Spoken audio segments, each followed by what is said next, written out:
Try to imagine all life as you know it stopping instantaneously and every molecule in your body exploding at the speed of light. Total protonic reversal. Protonic reversal. Protonic Reversal with your host, Conan Neutron. Broadcasting from a secret underground lair in Milwaukee, Wisconsin.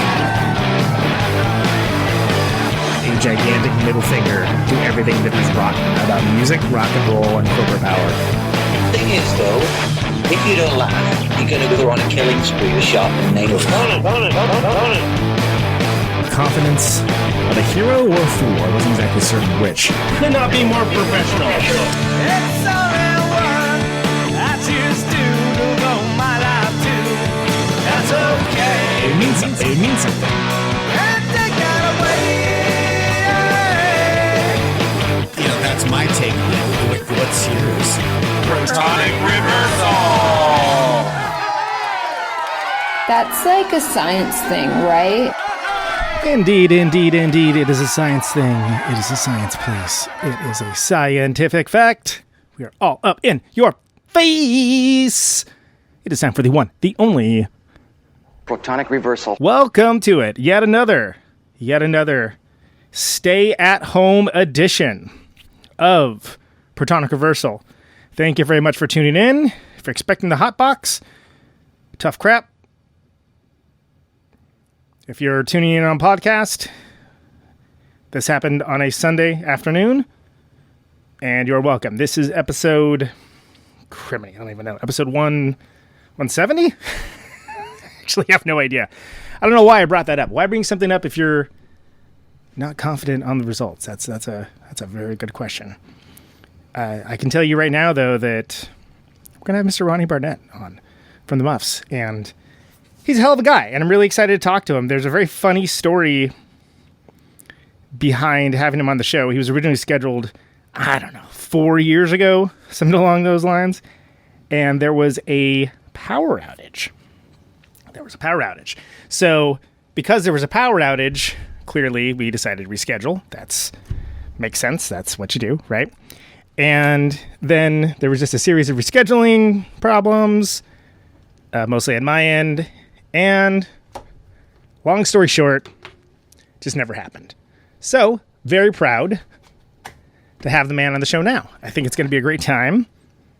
He's a fantastic dude, and I'm really looking forward to talking to him. It's going to be really cool. I feel confident.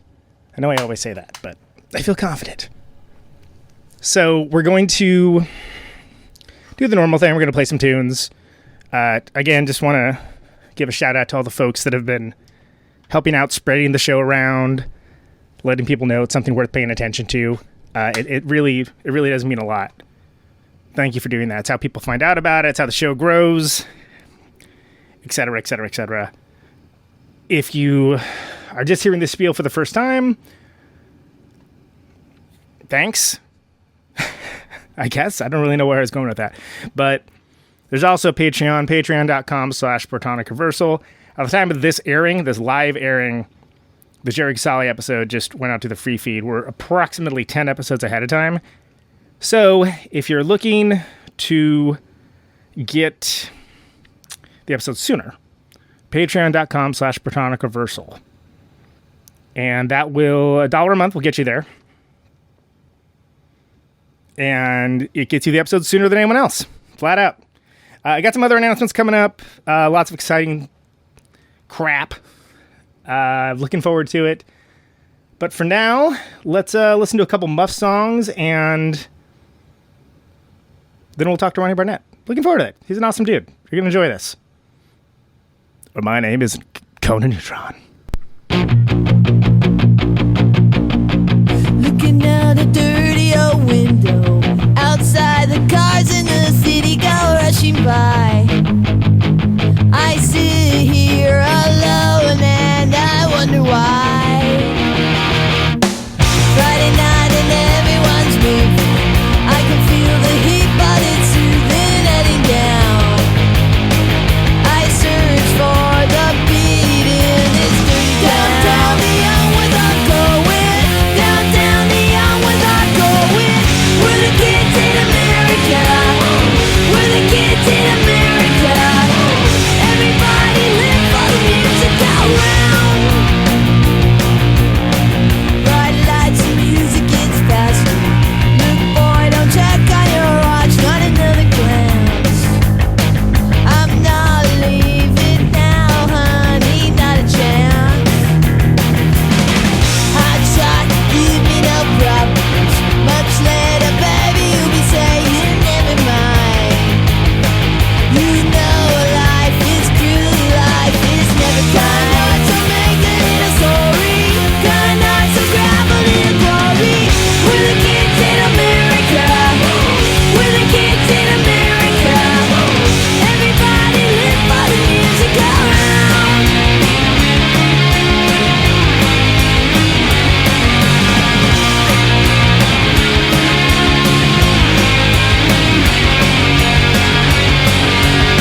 right, and that was the Mighty Muffs with a Muffs classic. Muffs classic, sure. I don't know what I'm even saying. And on the phone now we have none other than the man himself, Mr. Ronnie Barnett. Ronnie, welcome to the show. Wow, thanks for having me, Conan. Yeah, it only took like... That's how I want to say it. That's how I want to pronounce it. Yeah, I've gotten that my entire life, man. It's like Boy Named Sue, It's like No. I grew up when those movies were coming out, and I had people mispronounce my name pretty much my entire life until Conan O'Brien. Yeah, Conan. Yeah. I was like so happy for Conan O'Brien when he got a show. I was like, yes, finally. Yes. Pronounce it like that guy. You have an appreciation that most of us don't have for him. Yeah, it's great. Totally. And I always said, like, if I ever met him, I would actually thank him for that, and we would probably, both have a laugh on him, hopefully. But, but yeah, like believe me, it's nothing new. I mean, especially, my middle name's Mackenzie, so Spuds Mackenzie was also really popular around that time. Yeah. Just getting it from all sides. So Ronnie, it's been I was trying to. I know we worked it out. I originally scheduled you on like I think 5 years ago. Was it something like that? 4 years ago? It was. That makes sense. Yeah, it was probably like after our record that came out in 2004. It's probably somewhere around there, or shortly thereafter. And there was a very ill-fated power outage. There's never a non-ill-fated power outage, I suppose, but it was something where I was like, oh, we'll just reschedule. We'll reschedule, and then I didn't.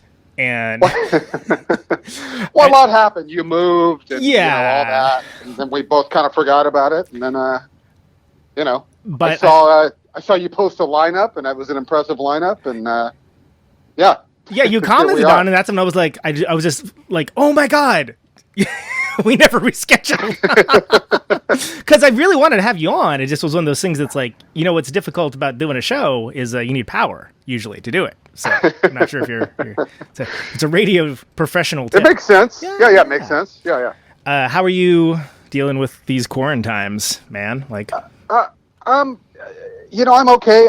I wish I could relax. I find that I can't really relax. Like if you had told me like, look, you're forced to like take time off and stay at home and do nothing and and you have no choice. Yeah, be sick. That sounds awesome. Yeah, exactly. And it's for like 2 months. Yeah. If you knew like there was some firm ending, you'd be like, great. This is I love it. But the whole uncertainty thing is a little Well, it's interesting you mentioned the hard part. Yeah. Because of course I've been talking to everyone about that because it's like the one unifying thing that I think more than anything I can think of in my lifetime is everyone's in the same boat right now. And it's been interesting seeing everyone's reactions. But no one's really hit on that point of it that, you're like at home, but I feel the same way. Like I've just got all this, like what's, tense and nervous and I can't relax with the Talking Head songs. Yeah, exactly. Yeah. And I mean, honestly, the only thing keeping me sane is doing this show, which I'm just doing, just tearing through like it ain't nothing because, everyone's home, so it's real easy. It's true. But I mean, I feel the same way. Like I have like, and I think it's going to be interesting to see what like psychologists come up with or something, because it seems like there's just this worldwide general state of anxiety in a lot of folks. And, there was a lot of people like, oh, this is going to be a creative renaissance, just like all that great punk rock we were supposed to get when Trump got elected. Oh, right. Well, yeah. And it's like, no, man, like you don't understand the concept of anxiety and depression. Like that's like, that's not a thing you can just like, hey, I'm going to go make a concept record now. I mean, maybe some folks are, but for a lot of us, it's just, well, fuck on a daily basis. I've just been organizing stuff like a lot of us. But I've got notes I've had notes for a book I've been trying to write for years and years, and I can't concentrate on it. Which this would be the optimum time to do it, but it'd be the perfect time to do it. Yeah, totally. Yeah. But you'd have to be able to do it, and I imagine that book would be fantastic because you've lived an incredible life and you've got some amazing stories, which eventually we will get to when I'm done filibustering. But the thing that I think a lot of people that maybe aren't creative don't realize is that creativity is like part of the psychological ecosystem, and there's certain types of mindsets that are, for most folks, are not conducive to being creative. Right. You got to get yourself into that state of mind somehow. And, just like going on stage or anything, like, we all have our rituals before we do that. Right. Like, personally, I would always pace, backstage and be very nervous and then walk on and be fine. Yeah, and I was gonna say once you get on stage, everything's hunky dory. Like because the thing once you're on stage, you're out of your head. You're out of your head, and you're just doing it, and it snaps in. You're like, oh, I know this, but like there's always that kind of like, oh, I'm not gonna remember a single song. What is a guitar? Well, there's that too, and I would always have to. I'd always have the ritual of trying to. Can I say take a piss? Yeah, go ahead. A lot of these dumps don't have good bathrooms, right? Or a backstage bathroom. The leather curtain is my favorite. Like, really? We could do a whole... Yeah. No, what about in Europe where occasionally you get, like, the urinal in the dressing room? Like, just on the wall? Just, hey, everyone, can you look away for a second, please? Next to shelving and, I know one designed that way. This was a bathroom once. Yeah. At one point, somebody designed this for peeing and pooping, but you'd be hard pressed to think of one. Getting back to my point, I would always have to I'd often go outside and just try to find a good place to just piss. But anyway, that would get that. I don't mean to give away, but behind that leather curtain. But that would be the name of the book, Behind the Leather Curtain. I remember. Was it the where was it? I was bringing this up to a dude in Montreal because I was just commenting that hey, at the venue, I was like, hey, you guys' bathrooms are really cool, like nice. And then I specifically mentioned the leather, and it's a dude that started a venue. It's Turbo House in Montreal, and he started a venue, and he was a dude who toured, so he kind of knew what to avoid, which is almost as important as knowing what to put in. And I kept fixating on the leather curtain thing, and I think I remember. I can't remember where it was. It might have been was it the knitting factory? I can't remember, but I remember being like, "Why a leather curtain? Why have a?" Jesus Christ! Why have anything at all? I mean, come on! If you need to, do your business, and so we always just posted lookouts. Just hey, can you block me? That well, there's that. Yeah. The leather curtain, though, at least it's heavy duty and can't see through it and stuff. Yeah. Behind the Leather Curtain would be the name of that book. God forbid you got to sit down, right? Yeah. Jesus. Oh, Christ, Jesus.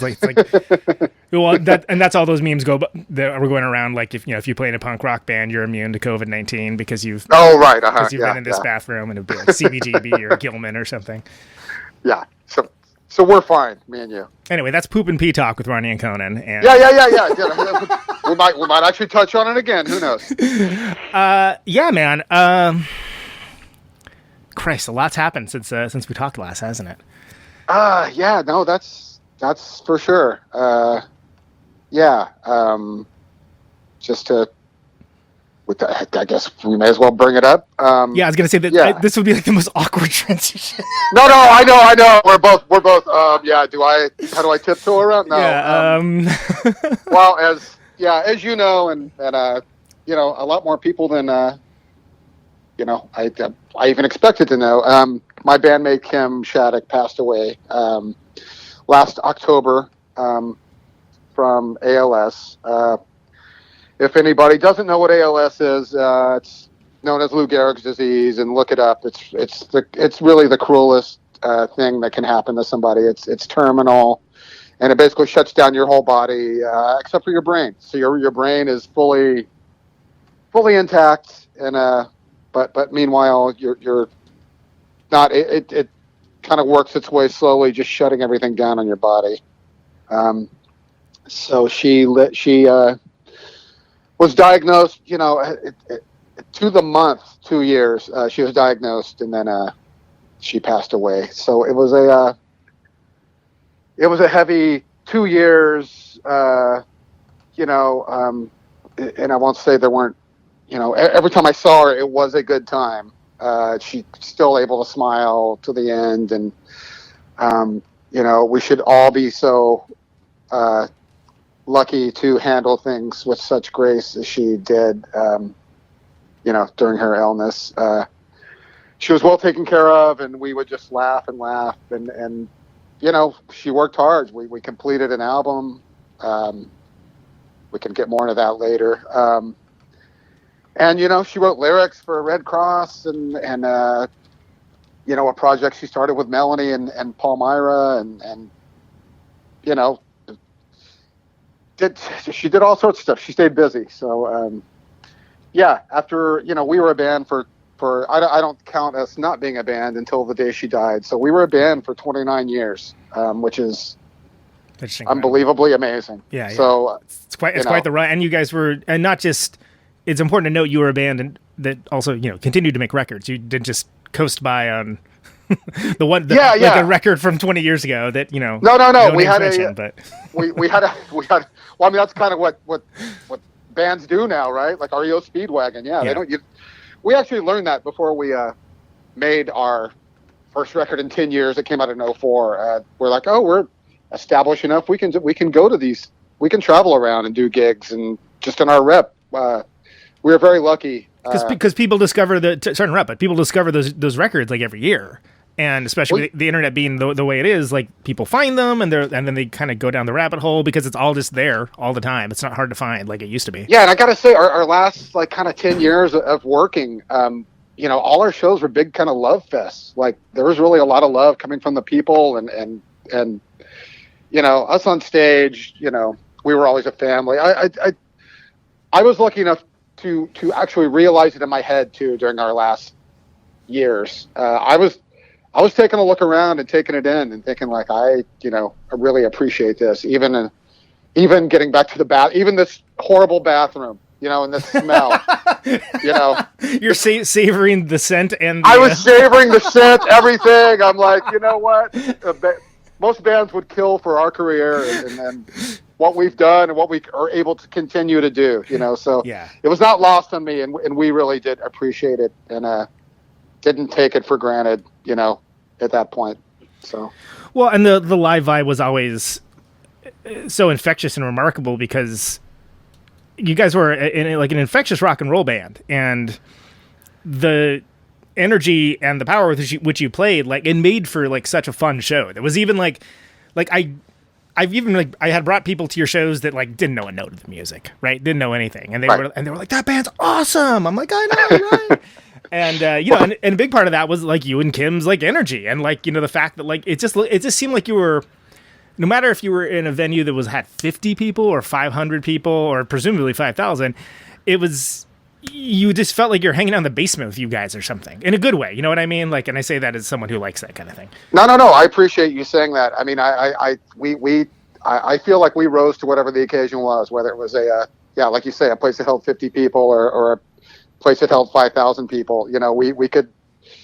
We always were able, I feel, generally to deliver. I mean, with our act, some nights weren't necessarily that great, but because we would always go, as you said, we would always go for it. But I was, our rapport, me and Kim's like the talking, I think was a huge part of our live show, and me and Kim's rapport. We didn't repeat stuff. We weren't like Social Distortion saying the same things between songs. You didn't have like the canned stage banter. No. And I always like to kind of tailor it to the moment and to the venue and to the town or whatever. Yeah, you didn't have how many people out there like alcohol like moments or anything. No, exactly. Like it was, for better or worse, we always tried to put on a good show, and like people always say like that they could feel that kind of vibe from us, like you just said. So I really appreciate that, and I'm really proud of that, having seen a lot of bands over the years and seen,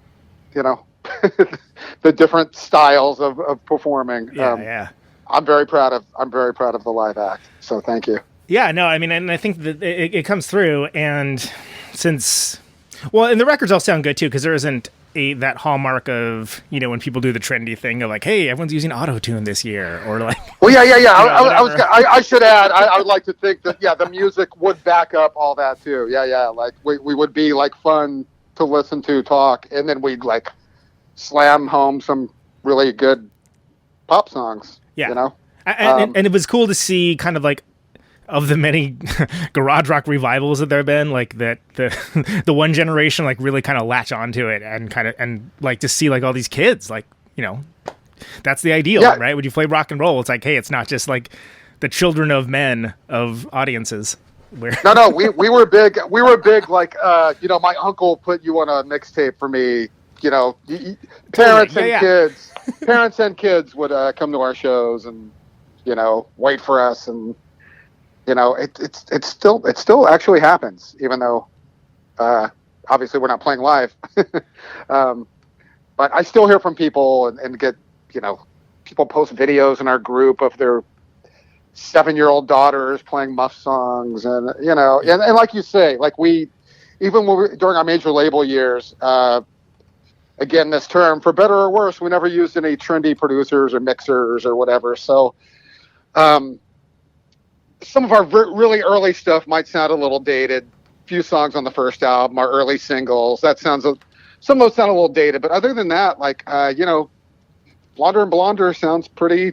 It still holds up. Timeless. I actually listened to that yesterday just for the hell of it. I was like, God, this record still slams. Like, it's good. Yeah. I mean, because all about the songs, and like you say, we didn't auto-tune and we didn't have weird, drum. You didn't have like a DJ going or anything. We didn't. We didn't incorporate a rapper. Yeah, like even R.E.M. did. Pitbull didn't show up on one of your tunes. Oh God, R.E.M. did do that, didn't they? Gross. They did. They had KRS-One, and that's. Oh yeah. Wow, I forgot all about that. I know that stuff ages like bell bottoms, right? Like. It's but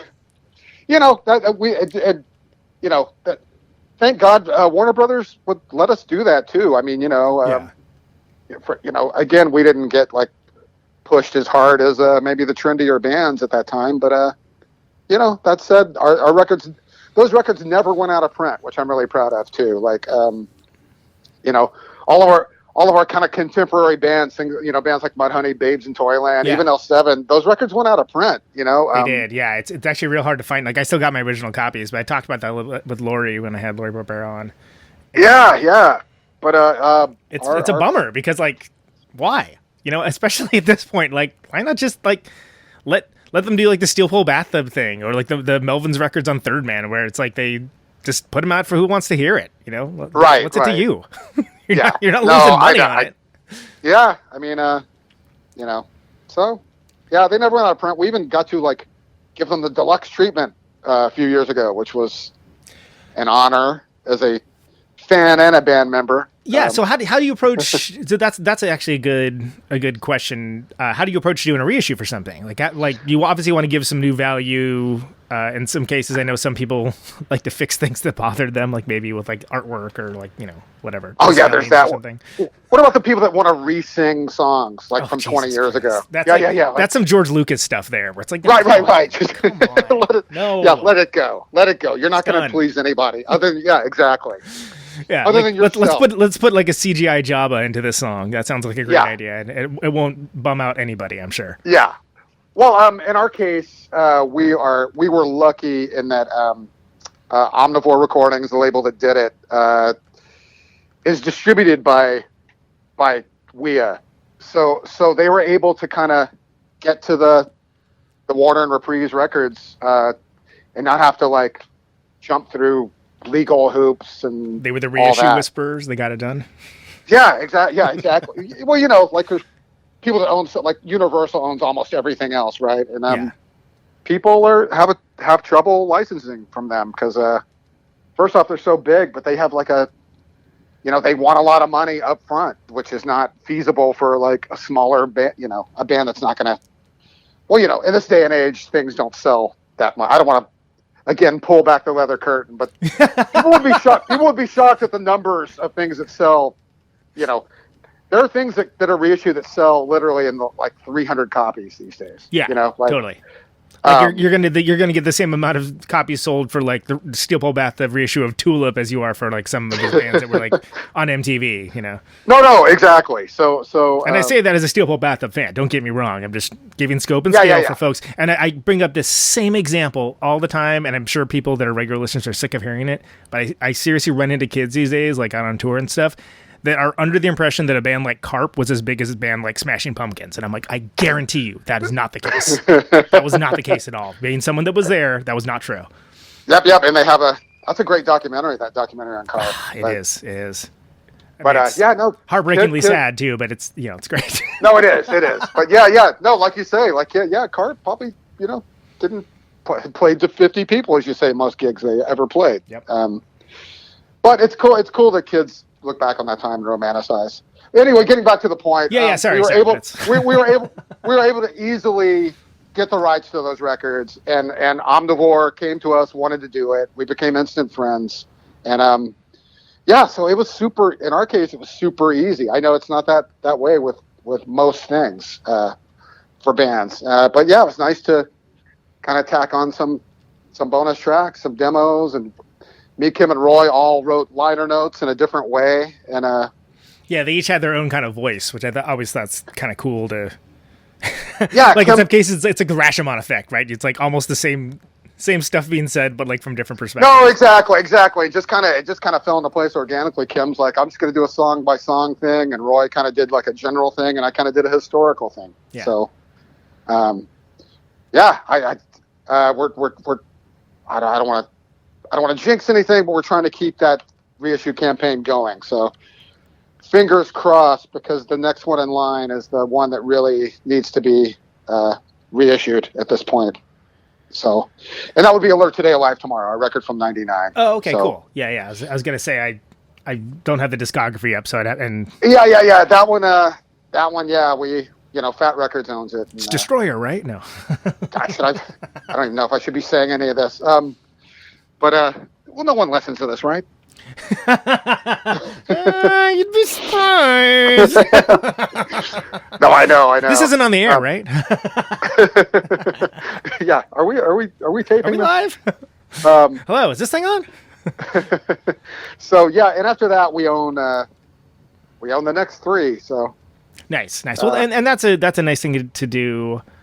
I mean, it's always obnoxious when people articulate their appreciation for a band after that band is no longer a band or no longer able to like be the band that they were. Like that always kind of low key annoys me because I think that's just human nature for whatever reason. But right. I mean, obviously it's nice to see like the impact and the and as you mentioned, like the familial ties, like the uncle sharing it to like the niece and those situations where it's like multi-generational. It just would be cool, if some of that had been.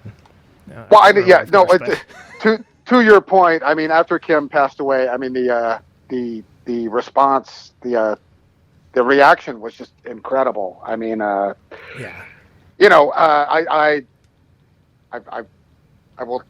said this before now, but Kim, when I eulogized Kim, it was the day after the Who had put pictures of us in a tribute to her on the screens at the Hollywood Bowl, and Elvis Costello had come out and praised her songwriting, which first off, Kim would have freaked out at both of those. But yeah, Elvis Costello praising her songwriting, she would have. Yeah. Okay. Yeah. Right. but what I during my eulogy, I said, the reaction has been incredible. All the people praising Kim, Elvis Costello and the Who. I don't know where all these motherfuckers were when we were around, when they were taking us for granted, but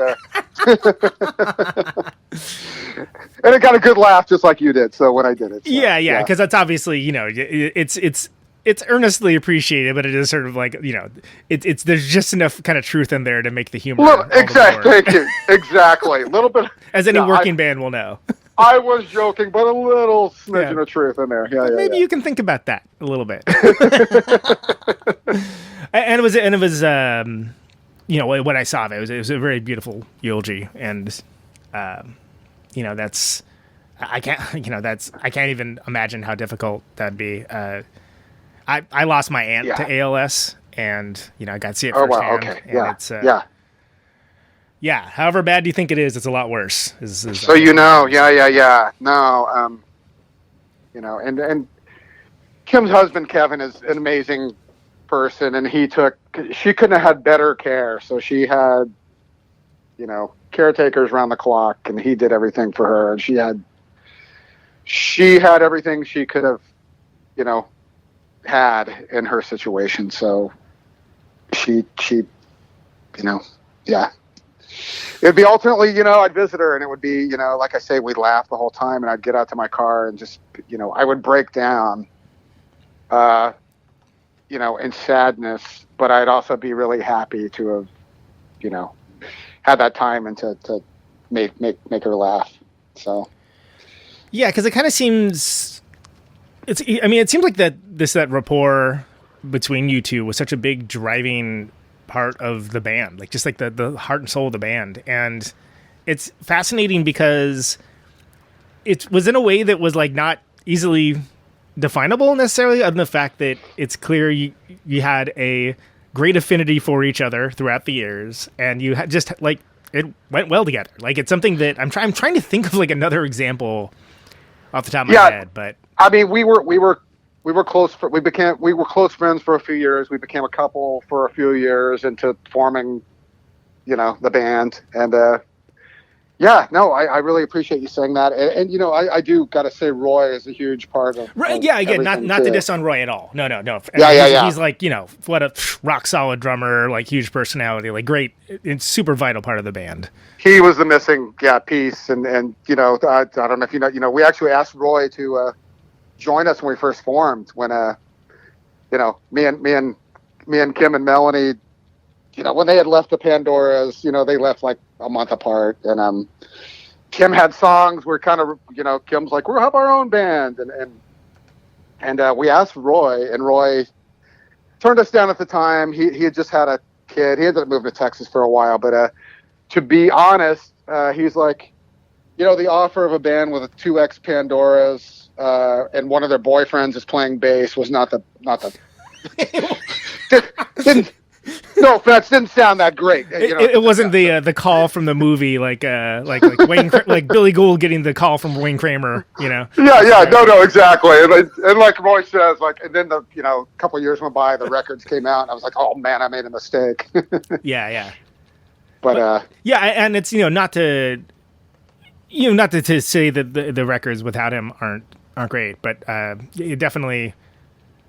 You guys hit like a new level. It seems like symbiosis wise when he came into the fold. Yeah, it's weird how stuff like that when it's I hate the term meant to be, but like yeah, no, I hear you. Yeah. I can't say a lot of thought was put into anything as far as all those early decisions and stuff. Like things just kind of like fell away and fell into place at the same time as organically. Like, yeah, it's crazy in a way. So can you walk back a little bit, all the way to the first, like right early on, the first record, it's what, 93, right? Is that? Came out, April 93. Yeah.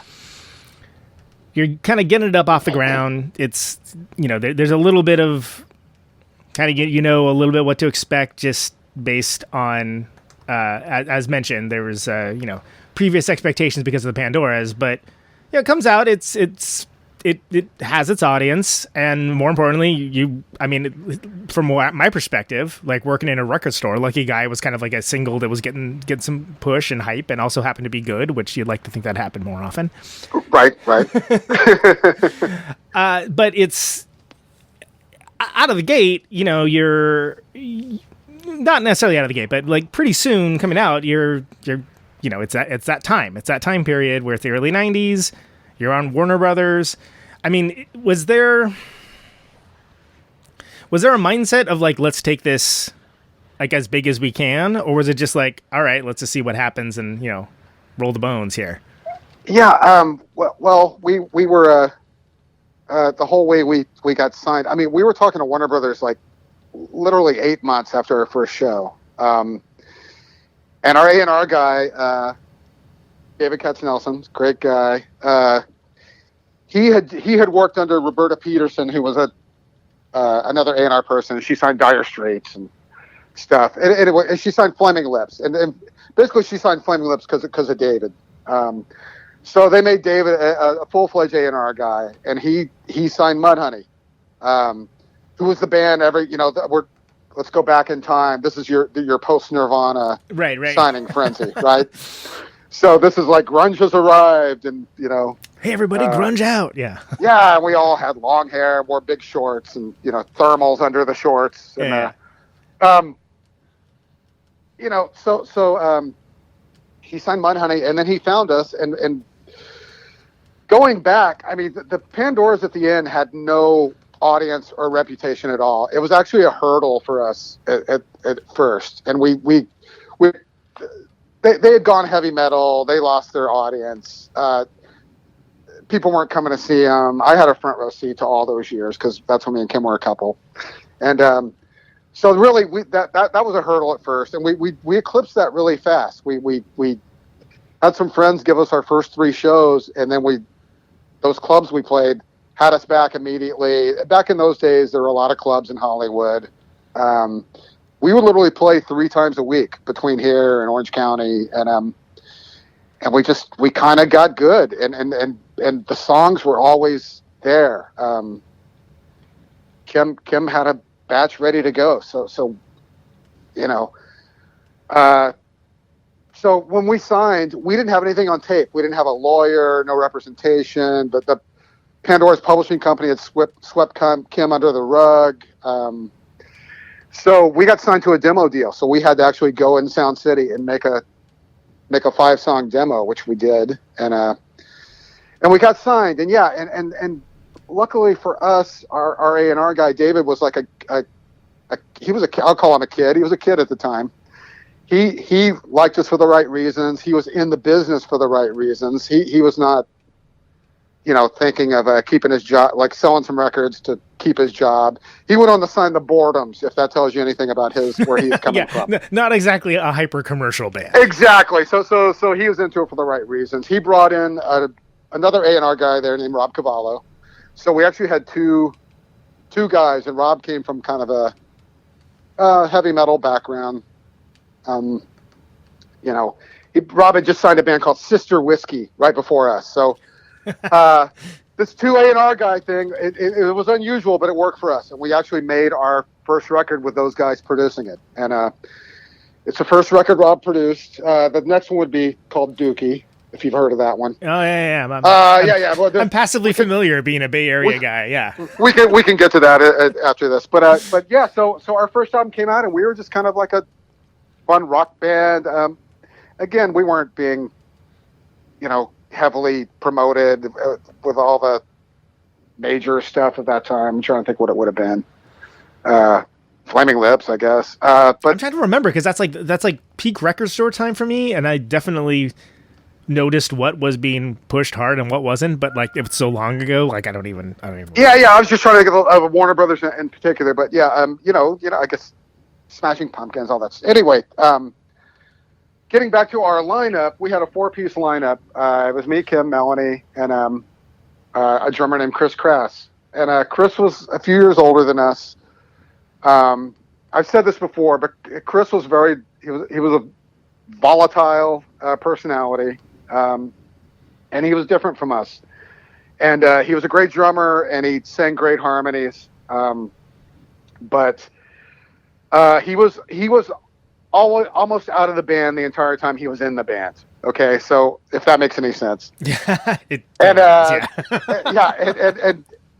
and basically, we did one tour opening for the Goo Goo Dolls right when the record came out, and then we were gearing up to do a kind of co-headlining tour with the Digits, and Chris blew up on the phone to Kim and said, "F you guys, I quit," and we didn't beg him back this time, and we actually found, this is amazing now when I think back on it, we had 10 days before we were going on tour.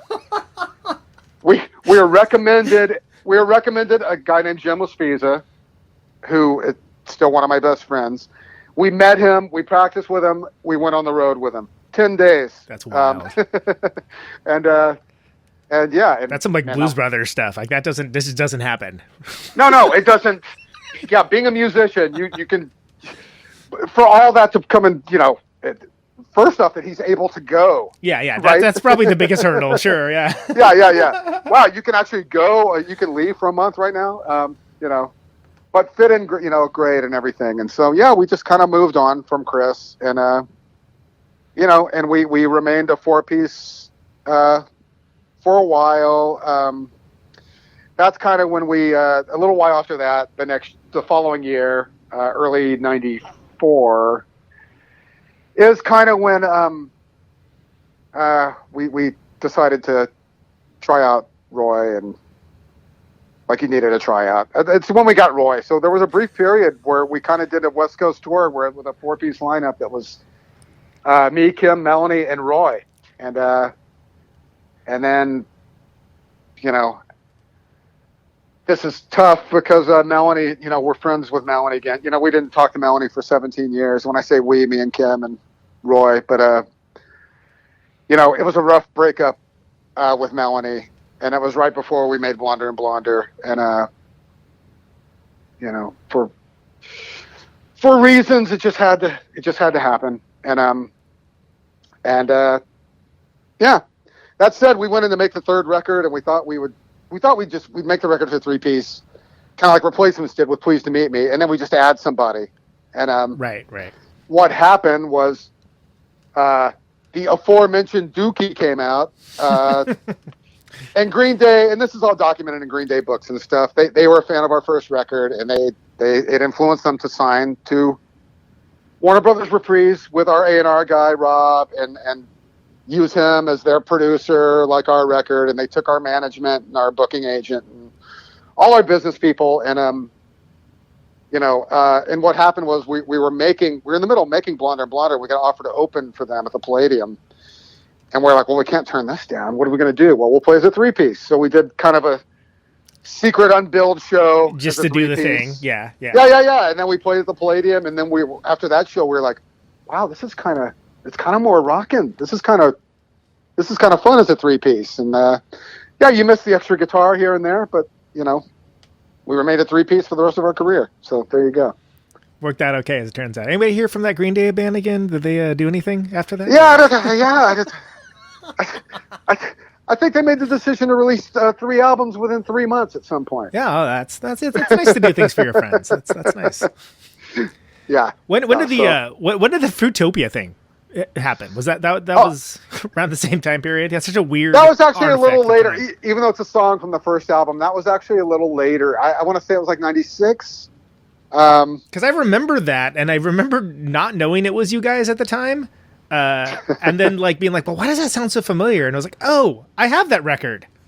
Yeah, no, they used kind of the intro and into the, you know, there was none of the singing bits, but yeah, we were the theme of Fruitopia basically till the end of we went down with the ship. Went down with the Fruitopia ship. They used us like the last 3, and it would be like seasonal, right? Fruitopia would advertise in the summer, and I'd actually start buying it to try and spike the sales to show that the commercials were working. Right. Like a one-man show to try to exactly. I was trying to do my part, but like, do you ever hear about how the publishers would buy up tons of copies of like Rush Limbaugh's books so it would like reach bestseller status, and then they would just warehouse them and eventually pulp them? Yeah, that's right. Which is why if you ever go to any thrift store, there's always like a bunch of books. You're like, why is that there? And the reason why is because like they just somehow managed to get there rather than just being flat out pulped, and it's like just that's as grassroots as it gets. Yeah, exactly. But grassroots support. But yeah, we were for 3 summers there. We were the theme of Fruitopia, and actually that was a huge. I gotta say, it's probably that's the biggest payday I ever got out of the band. One day I kind of just started getting, and they'd be like checks of different amounts. Like, so you get a check for like $21.72, and then you get one for like $373. And I remember just one day opening the mailbox, and I had like 20 different checks. And, oh man, yeah, it was. You're like buying all that Fruitopia paid off. It was fantastic. It was fantastic, and that's around the time too where it was kind of like not looked upon as like a sellout. You know, right before that, you know, yeah. Remember Neil Young, "This Note's for You," and you're a sellout, and you know the bands that shilled for Miller beer in the '80s. The Del Fuegos, you know what I mean? They got, well, like, it's almost an anachronistic concept now. You try explaining that to, you know, quote unquote kids these days, then they'll like kind of like cock their head at you like the RCA dog. Like, what are you talking about? Yeah, no. Now you want that because, you know, it's a way to get paid. And then, you try to tie it in, like the initial record sales, you know, you try to tie it into an energy drink and stuff. Yeah. Yeah, but it is something to bring up that especially... Yeah, there was that time period, especially in the 90s, where it was just like, oh, well, they're a sellout. Yeah, I mean, this was, like I said, this was around the time where it was turning, and we didn't get a lot of flack for it. People like you just said, like, yeah, I just kind of heard it and thought it was cool. And And my favorite for that is I think it was Jason Newsted. Somebody said Metallica's a sellout. Yeah, we sell out all right. Every seat in the house. Which is just classic Metallica, classic Newsted. Right. Well, he was able to say that then. Yeah, yeah. And before he got completely mixed out of the record. Oh, God, did he ever? That's a real shame. That record would be it's still good, but it'd be so much better with bass. Yeah, isn't there like that, I want to say, maybe it was just a concept, but it was like, there was a thing called Justice for Jason that they like moved up like the bass in the mix somehow. Like, I don't know, somebody, I don't know if it's mastering or what, but yeah, it's called Justice for Jason. Nice. Like when our friend Steve McDonald added bass to the White Stripes, White Blood Cells. Dude, what a rad thing. And we talked for so long when I had him on, and I like, after I hung up, I'm like, I forgot about that. Cause like, I just thought that was like the raddest thing at the time. I'm like, what a bizarre and cool thing to do. And like, how about like totally the right guy to do it? But we were talking about so much other stuff, like whatever, it just didn't come up, but yeah. Oh yeah. No, talking to Steve. Yeah. You're going to end up filling the time with tons of interesting stuff. And yeah. But having nothing to do with any of that. Okay, so then Muffs are around and doing stuff. You're finding the 3-piece thing. Hey, this works. Right on. Yep. Let's do this. You get Roy playing with you. And what point in the timeline does the Clueless thing happen? Is that so that'll be that would be in 95. So first record came out in April of 93. Blonder, the second record, came out in April of 95. So, like I say, that's a post-Green Day world. So we switched from Warner Brothers over to Reprise so we could have all their radio people work our record and whatever. And so that's why Blonder kind of got the biggest push of any record in our career.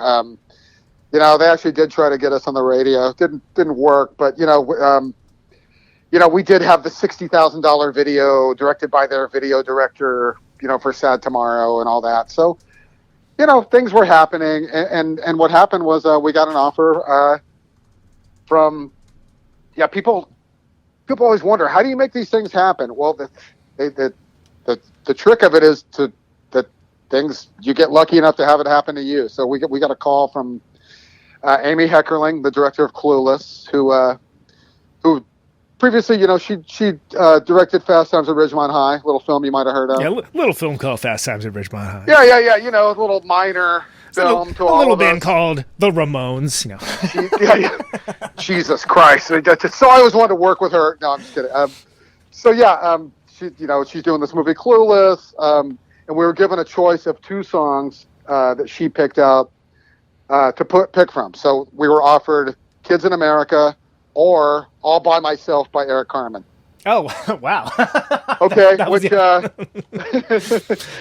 the other one. Yeah, it's kind of interesting to think of how we would have done that. But obviously, we picked "Kids in America." Side note, Jewel ended up doing a pre-stardom, or right before her first album, Jewel ended up doing "All by Myself," and that didn't even make the soundtrack. Okay, it's buried in the film. Anyway, we got this offer, and we were on the road. So Rob Cavallo actually flew to New York City. We saw we had a day off, or we had 2 area shows and like a day off. So it's like, okay, we can do a song in this kind of time frame. You just worked it up in the van or something? Like what? we kind of did. I mean, it's not like we did a radical, Yeah, it's not King Crimson. I mean, it's, Exactly. Like, it's not like we did alter the arrangement a little bit, though. I mean, kind of simplified it, if you will. You certainly have your own vibe to it, but yeah, it's. Yeah, but that said, it's like we didn't really get to rehearse it in a room, like you usually would do. I'm trying to remember now if we even like tried to do it at sound checks. You know how that is. You're always like, we'll get to practice at sound check. Yeah, we'll do it then. You never get to that. Never works. Ever get it at sound check? Never works out. Never works out. But wildly ambitious, and yet it gets suggested all the time. Yeah, so Rob, flew to New York. We did it at Electric Lady Studios. Another many career highlights recording there in the house that Jimmy built, in the room with that the mural, the spaceship mural inside that people have heard of, that he commissioned, and we did it, and we knew it was kind of at that point we were having songs in movies and stuff, Angus and Bye Bye Love, and Angus, Jesus, I forgot all about Angus. Yeah. No, that was Angus is the same year, and Bye Bye Love was 93, but a young Jack Black plays us. He's DJing somewhere. National Lampoon's Senior Trip. Tommy Chong. Our song is playing while Tommy Chong drives a school bus. I know that's not a famous movie, but it's still Tommy Chong, and it's still like a piece. No. So at that point, we were starting to get these kind of Hollywood offers, and again, I think this happened. A lot of this happened organically because they would, and again, not to slight these other bands who I love, but they would write Warner Brothers and say, send us some CDs, and they wouldn't pick Mudhoney or Babes in Toyland. They'd pick the Muffs, to be in, Buffy the Vampire Slayer, right. and all these, We'll get to this. We did a pilot for an Aaron Spelling show. I'll talk about this after Clueless, but okay. Anyway, who knew, we knew it seemed like it was going to be a cool movie, but had no idea this movie was going to, literally define a generation. Yeah, it was like a huge cultural paradigm shift practically. Yeah. and be such a great film, and we didn't know our song would be the opening credits and kick off the film and be the first song on the soundtrack, and that the soundtrack would go gold and then platinum. Yeah, you'd be living with it for like a really long time, playing it live. You'd be, Yeah, we didn't do that. And then, even at the time, even when it got big, we never played it live. We kind of would attempt it at practice, and we just couldn't get through it. We come to the first chorus, and we would just laugh or something. We just couldn't, no slight to the song. It's been very good to us. It's a great song, but it's a little simpler than our original stuff. Oh, for sure. But I mean, still, somebody that just, likes the movie or whatever isn't necessarily going to know that. They'd be like, cool, I can't wait till they play that, Yeah. And again, I'm not saying we're King Crimson, but, most songs have a lot of, they're more complex, for the most part than it's maybe smart, most people catchy can hear. songwriting as opposed to dumb, catchy songwriting. Thank you. Thanks for putting it that way. There's actually a lot beneath the surface there, but, generally, not every song, but so Clueless took off, and there you go. It was great. And, I have a platinum record here for it, and I feel like we earned it because again, we're the first song on the record, and we're not buried. It's not playing in a convenience store in the middle of the movie. It's like maybe the only song that people think of with that movie normally. Like exactly, it's like the definitional song. I can point it out to somebody sitting next to me on an airplane, and they're going to know the song. Yeah, so it's great. It's great to have that. So it's wild that he just did it in a day, between shows. No, it literally finished off after a show at Maxwell's, with friends from D-Generation helping out on the woes. And, let's just do this real quick for this thing, whatever. yeah, amazing. Looking back. So what about the spelling thing you mentioned? What's? Oh, so this is actually the same year, 95. We got an offer. Aaron Spelling, who, again, like Amy Heckerling, I always wanted to work with. Big Aaron Spelling fan, going back to Love Boat and, Fantasy Island. And, oh, yeah. And, in the 90s, look, this was like Beverly Hills 90210, Melrose Place, perhaps the greatest show of all time. So we got this offer. It's like Wire, Breaking Bad, Melrose Place. To play. That's your order, not mine. We got this offer, to be the band, and it was a pilot for a young detective show called Crosstown Traffic, and like the Hendrix song. Exactly. And I need to somehow transfer this and get it on YouTube. I don't know if it would be taken down, but I'm lucky to have a copy because we weren't supposed to have gotten copies back in 95 because the show didn't get picked up. I'm getting ahead of myself though. So it was a young detective show, and the plot of the show involved a stalker. God, I wish I could remember his name because he's actually semi-famous now. The guy that portrayed the stalker. There was a guy stalking Kim, the show opens with the stalker in his lair with like Muffs posters and pictures of Kim cut out, pictures of Kim on candles. Oh wow, wild. It's a very and then it turns dark where the would-be assassin stands up and has like the kind of taxi driver gun kind of go conk down into his hand from his elbow. Oh man. And he points the gun and it shows Kim's face and then it shows him looking mean. And then it shows blood running over Kim's face. Cut to Crosstown Traffic by Jimi Hendrix into the intro of the show. Jeez. So this is hardcore. Okay. So yeah. So we portrayed the band. Tone Loc portrays the police commissioner. Oh, okay. We are the Muffs in this. We don't have lines. We actually don't pop up to the end to the performance segment. But you aren't even doing like, "Hey man, which way is the gig?" or anything like that. Yeah, exactly. Like all that completely unnatural dialogue that always happens with bands. Somebody call security. Yeah. Totally. It's like every band in every movie. Yeah. Yeah, no, but they do refer to us. Like Tone Loc does say the Muffs. They kind of make fun of our name. The actors refer to us. It's all leading to this show we're going to be playing and so we are. It's a montage of 4 of our songs, kind of all cut together, to make for this kind of high energy ending. And then the stalker.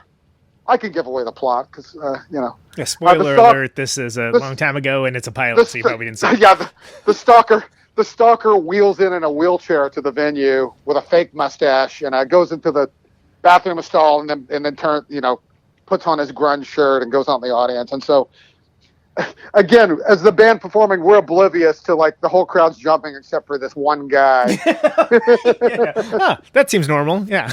All right. Yeah. And then he. And all the cops are like, got walkie-talkies. I think I see him, that kind of thing. And it climaxes, and he lifts his arm with a gun and yells, "Kimberly!"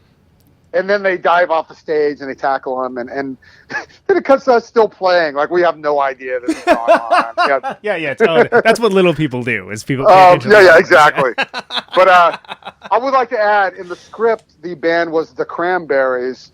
And the line was Dolores. So I think they like that 3-syllable, the thing to yell out as the yeah. So yeah, it never got picked up, but I am lucky to have this big budget, detective, Aaron Spelling produced detective show with Mariska Hargitay or whatever. And again, her stalker is famous, but he's so famous, I can't remember his name. Telly Savalas. No. He's on one of those shows like you just mentioned, one of those popular shows that I'm oblivious to. But anyway, that's one of our brushes with Hollywood. Well, there. that doesn't mean they're bad, Ronnie. Just no, because you're oblivious to them. No. I hear The Wire. People that like The Wire seem to like it a lot. So it's none of my business. It's got a slightly different vibe than Melrose Place. So just slightly different. I just want to make that full circle and say Greg, my dear friend who works at Omnivore Recordings, who reissued our records, lives in the complex they use as an exterior for Melrose Place. And no still kidding. Does. Whoa, still lives there. Why? Yeah. So just to tie it in there. Does he have, when people come over, they kind of just sort of like squint their eyes a little bit and like it drives him crazy. It still happens a little bit, he says. Like some of those Hollywood tours will still do it. It's not as rampant as the old days when the show was more popular. Yeah. But well, if they ever remake it or something, which I'm sure is probably going to happen, it will. Yeah, we were also on this program talking about our Rolling Stone photo shoot, and it was hosted by Laura Layton from Melrose Place, the one who played Sydney. Oh, okay, yeah. Mm-hmm. Yeah. So again, another Muffs Melrose Place connection for you all. Yeah, that's more than one would expect. Yeah.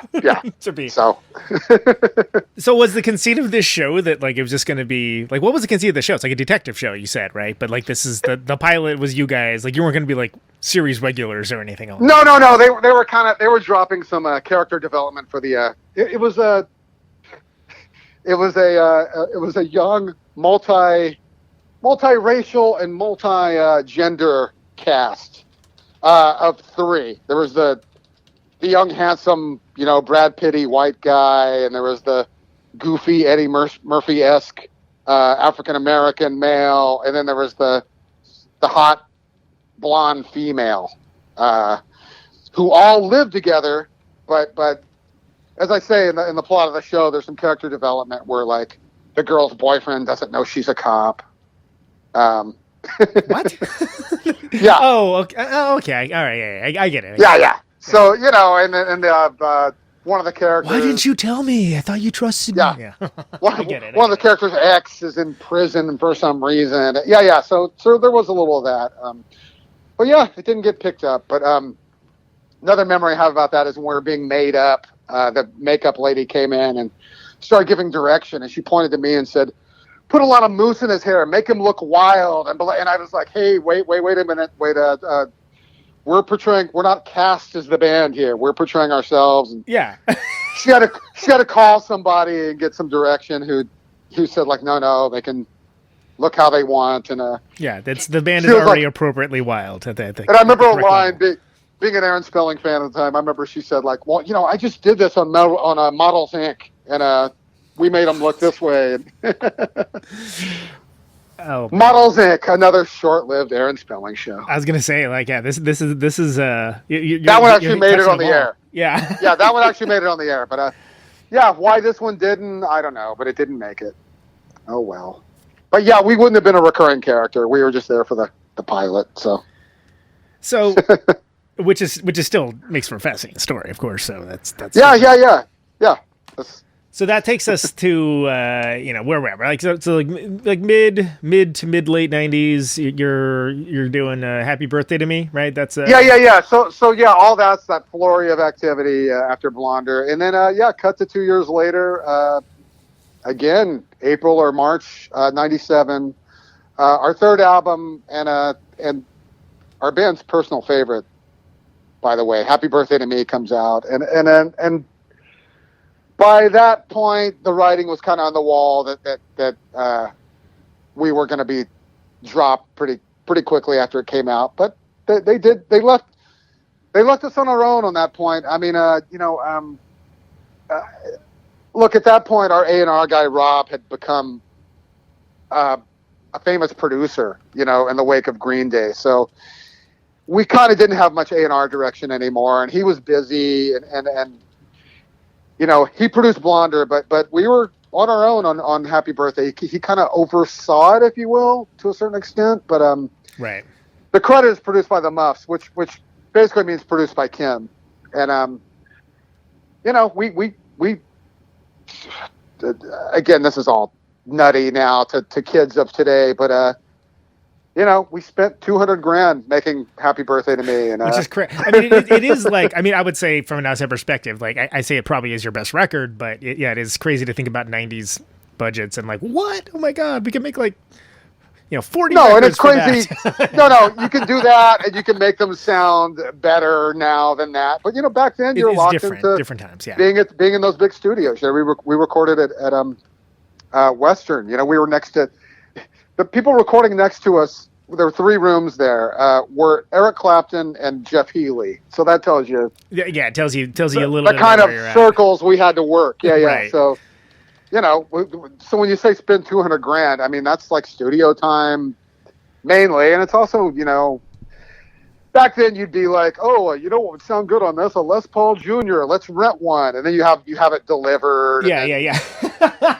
Yeah, it sounds good, and then you're like, well, let's go back and re-record this sounds good. Let's re-record the other songs with this, and that kind of thing. And having a drum roadie full time there, tuning drums and different eating times. well. Yeah, we took salaries out of that. So and again, people are always like, well, that's all money you got to pay back, and it's like.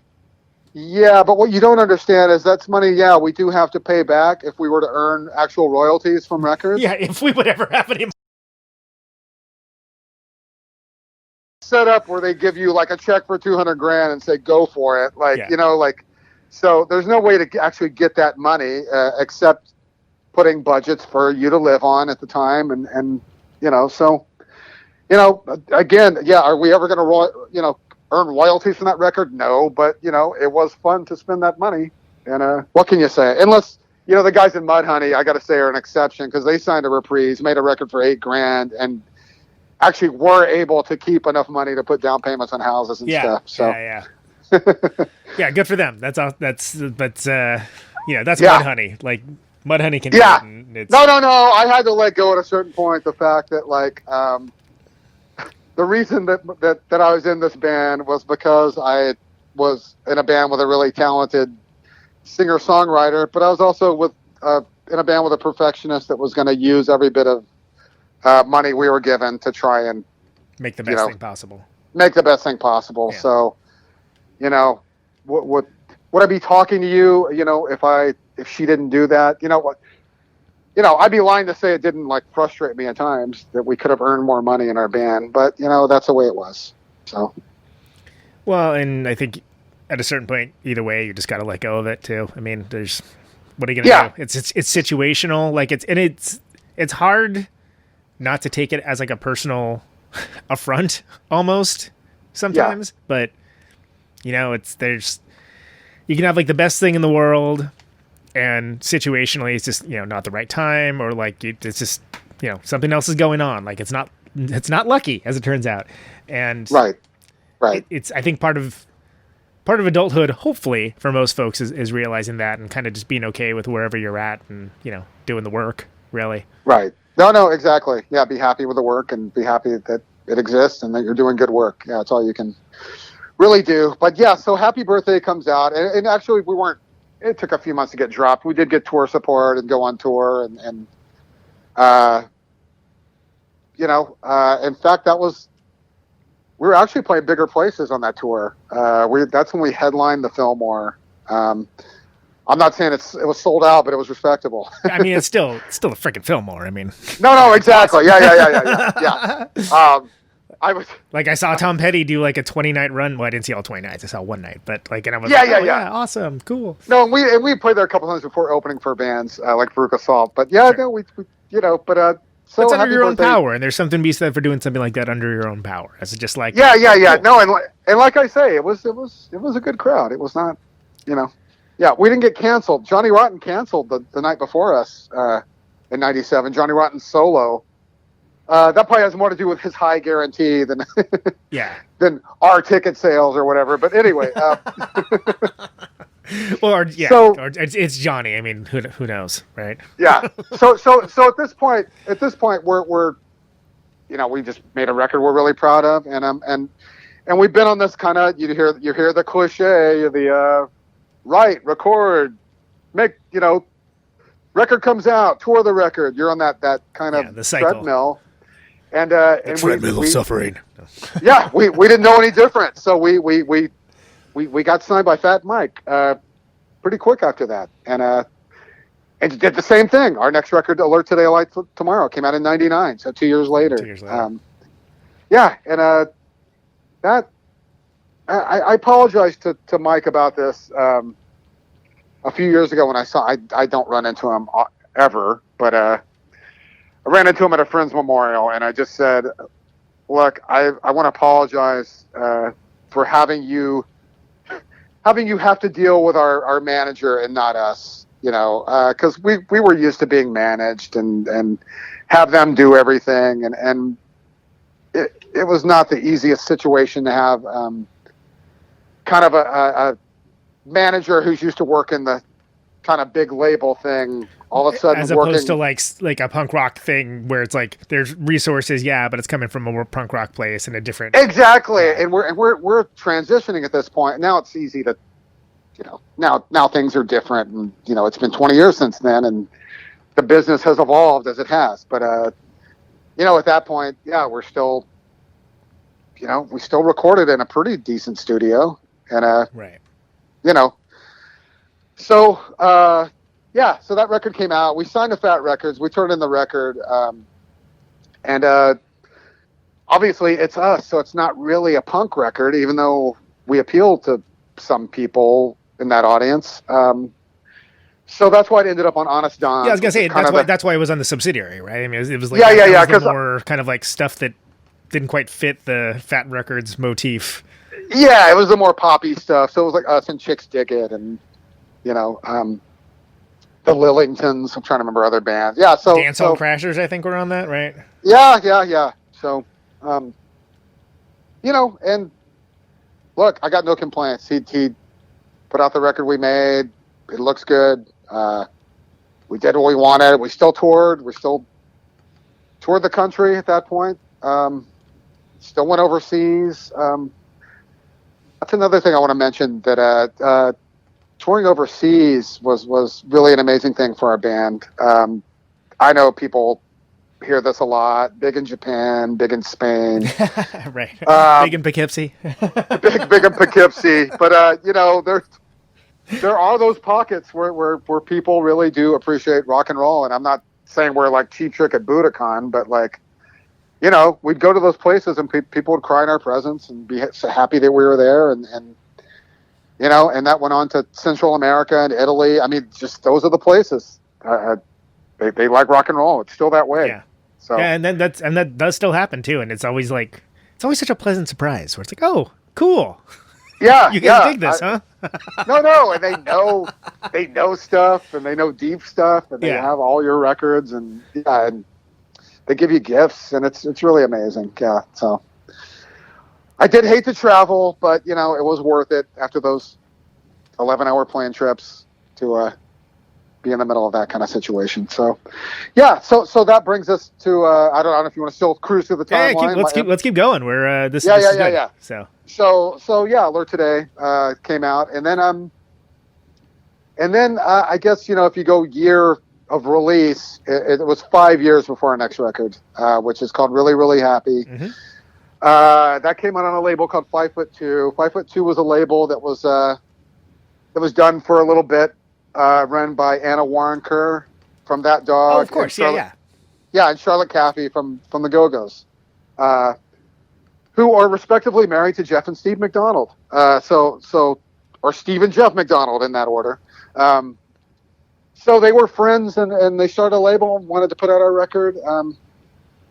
Gave us a little bit of a budget. I'm trying to think. I don't have it in front of me. I really can't remember I don't remember where we made that record, which is crazy, right? Yeah. Well, after a while, it all kind of runs together. Yeah. I guess. But I always try to think about who was president during that time. That usually will at least get me in the right direction. Yeah, 04.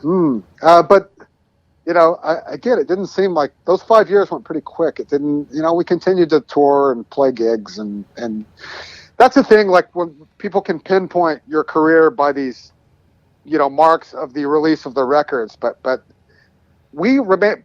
It's not usually the way you think about it when you're. Yeah. Besides, after Really Really Happy, we still toured. We did a tour of the country with This Queen opening, too. That was the last time we kind of got in a van and did the cross country tour. And bands don't generally really do that anymore at this point. Unless you're a band that's already kind of made a circuit for yourself, a la Melvin. Exactly, like the Melvins. Yeah, exactly. Or you're just insane and tour like Black Flag, like Lung, and just like that's what you do. But right. I mean, just for the Melvins have a circuit where they're playing. They're filling big clubs and they're able to do it. Because they've worked it in a way that they've built something up and they maintain the garden, like No, and they can actually draw in like Oklahoma City, where it's like, a band like us, we always did well in the metropolitan. Yeah, Chicago will be great, New York, Seattle, and It's, when you cruise through Rapid City, it's a bit of a drag. Yeah, and those shows weren't good for our particular band morale either. Maybe it's kind of the act that we kind of do. Right. I don't know, but yeah, playing. We started. I remember we'd start telling our booking agent, "No Florida on this one." No.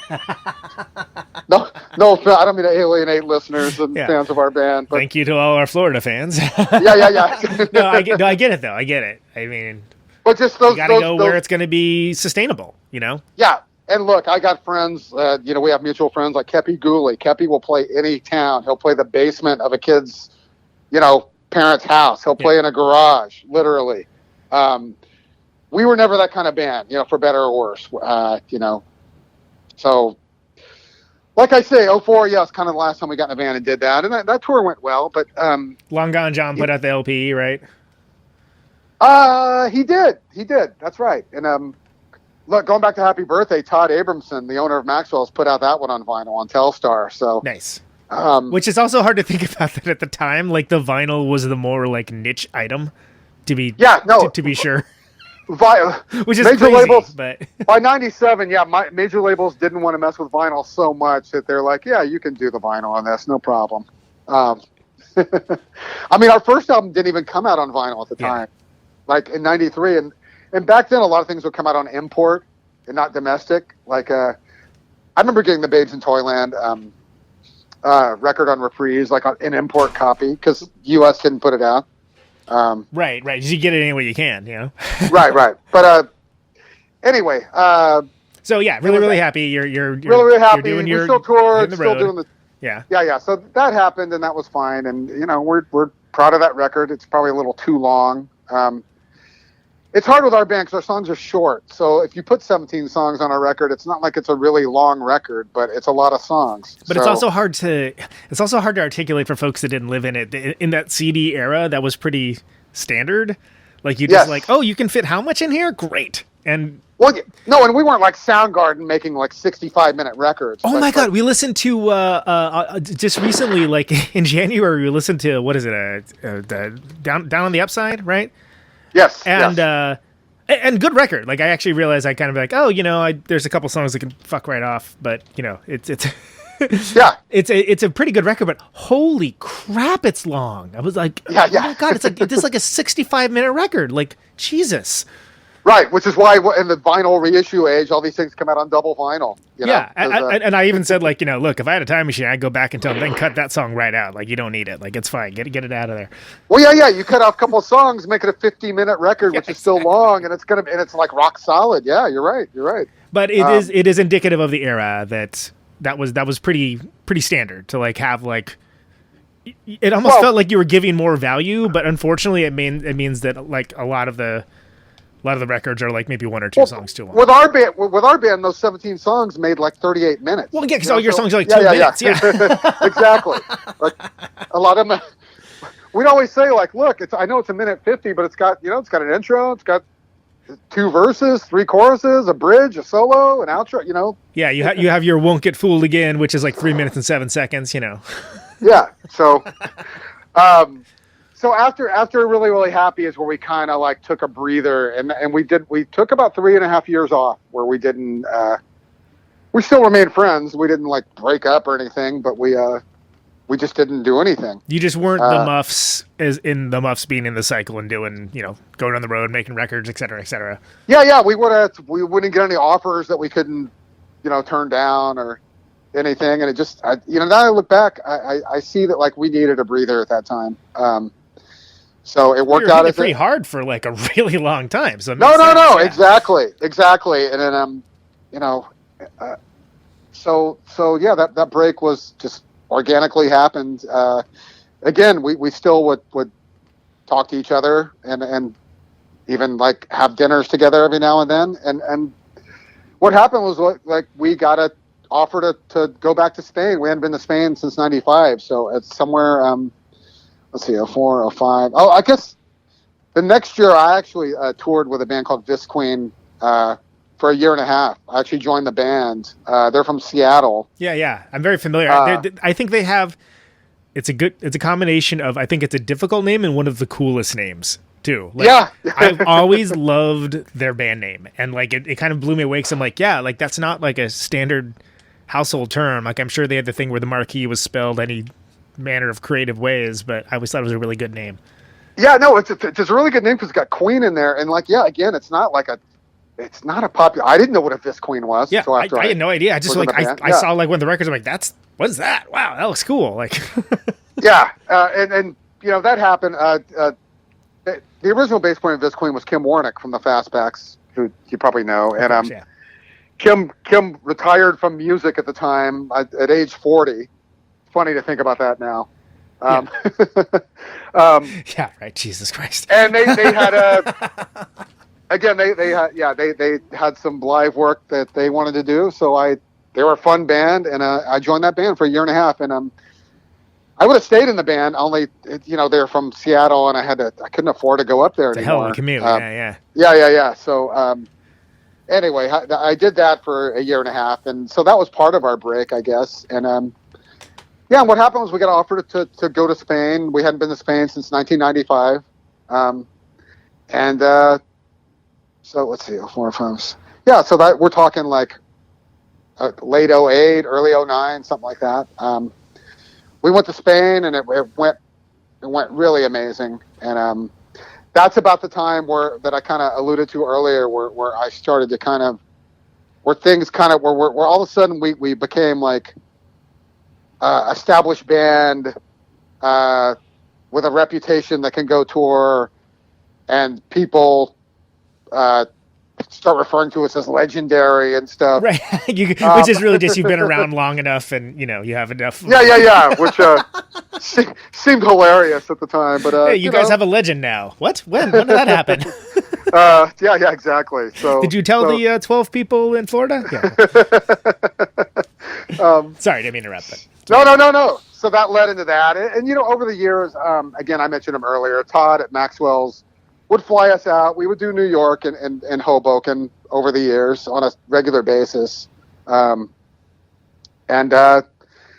started assembling new songs to make our next record, which became Whoop-De-Doo. And Whoop-De-Doo would have come out. It would have come out 2 years earlier because we had it done, but we were trying to decide who was going to put it out. And secondly, the Pixies came along. Right, which is a fascinating sort of sidecar story. Yeah, no, it really, it really is. I remember Kim and Roy. We didn't do this a lot, but like, we're having a band meeting at Kim's house. So I go to Kim's house, and we're discussing this, blah blah blah, and she just kind of drops in there. So I'm in the Pixies. And so anyway, what we're going to do is I'm like, wait, what? Back the truck up. What did you just say? Yeah. Because earlier in the year, she had done, I knew her and Charles. Charles is Black Francis and Frank Black, for those who don't know. Spoiler alert. Yeah. Spoiler alert. No, he's, that's common knowledge at this point. But her and Charles have become friends. In fact, the year before that, Kim filled in for Kim Deal, precursor alert. There was a benefit that they did at the Echoplex here, or at the Echo, for something, and I wasn't able to attend, but they did like 4 songs. So Kim actually filled in and did 3 Pixies songs, and the Pixies did Onina by the Muffs, which I've never gotten to hear. Man, nice. You know how the Pixies fans put up the Pixies songs Kim did with them, but not the Muffs songs that the Pixies did. So they played some other song I didn't know too. I was never able to actually, hear that, but I remember the time being just so blown away. As you and everybody and all of us, the Pixies are so important to all of us. Growing up and in that time, and there was nobody sound like the Pixies. And it was so insane to even think about there being a Pixies without Kim Deal too. Of like, whoa, how did you do that? Yeah. Oh, Kim was so important to the Pixies, and we all are on the same page there. But in retrospect, I guess Kim Deal knew when to get out of the Pixies. Oh no, she in retrospect she had that on lockdown. Like, it's okay to do these reunion tours for a while, but anyway, I'm not gonna. I won't comment here or there on their records they've made without Kim Deal. Anyway, so we have this meeting, and Kim's like, "Yeah, I'm in the Pixies." So I'm like, "What?" And they're like, finally it slows down. I'm like, Roy knew already. They didn't want to tell me because they know I have a big mouth and I have trouble not gossiping. Right. So basically, it was like, okay, look, we're not breaking up the Muffs. I'm still in the Muffs, but I'm going to tour the Pixies. And so what we're going to do is I'm going to tour the Pixies summer to fall this year. We're going to put out Whoop-De-Doo next year. I believe we'd already found Burger Records as a home for it at that point. Yeah, that was right about when they were kind of spinning up to do.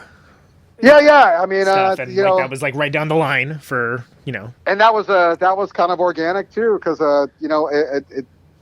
us having this finished record we're shopping was in the same time frame as the ascension of Burger Records and Lee from Burger touring with Red Cross.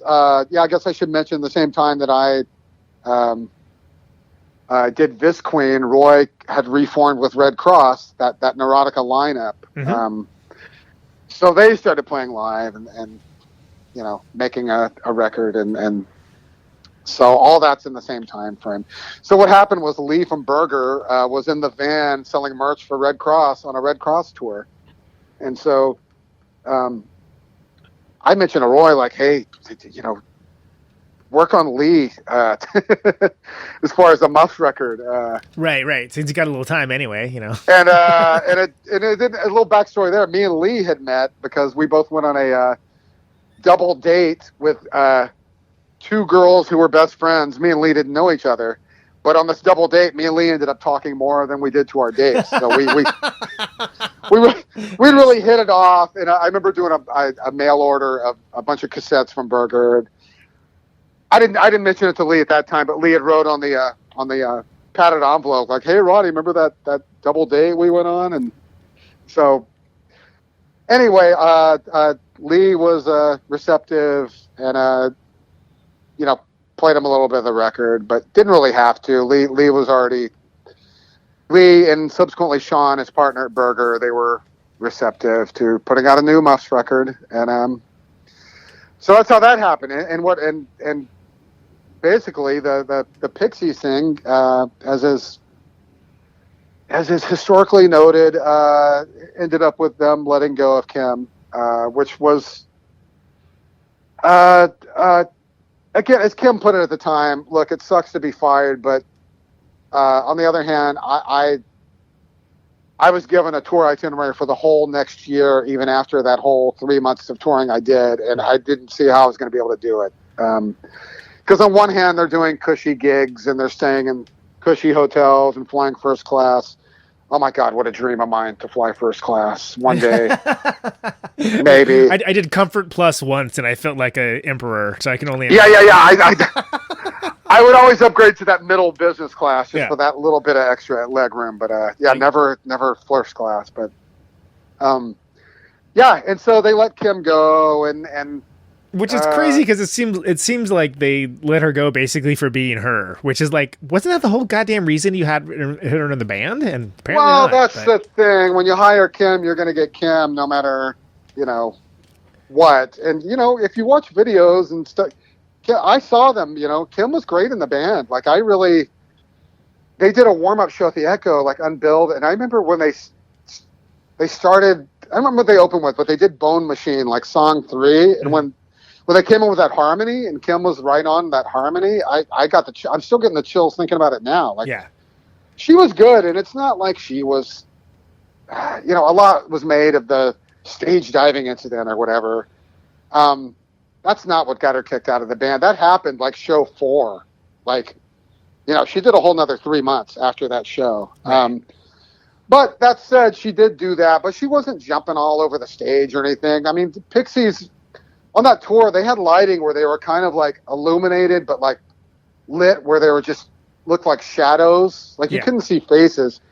She was staying on her side of the stage. She was, rocking her head, but she wasn't, jumping up and anyway, whatever. So Charles gets a lot of heat. I always like to clear this up too, because being the band leader, you get a lot of heat for decisions. Charles, she was Charles's pick for the Pixies, and Charles actually liked her in the band, and they were friends. And I won't go too much into this, but I will say it was other members of the band that were not happy with her, and they were not. Look, she was a new member. She was getting a lot of attention. Right. Members of the band that had been in the band, maybe sitting down behind the drums and,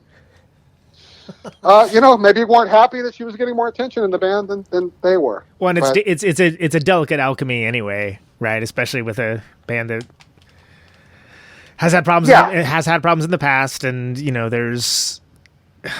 I don't know. It seems like that reunion, especially,